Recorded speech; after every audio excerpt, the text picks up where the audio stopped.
These are Spy Balboa frames, and I'm going to show you how to remove and replace the lenses.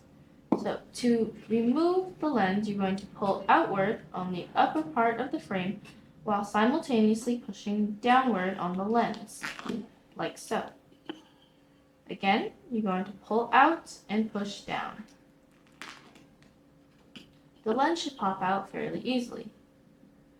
Now, to reinstall a lens or to replace one, you're going to take the far edge of the lens and place it into the grooves on the far side of the frame.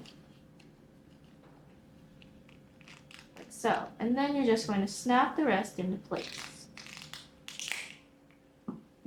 Again, you take far edges of the lens into the far edges or grooves of the frame. And you just pop it into place.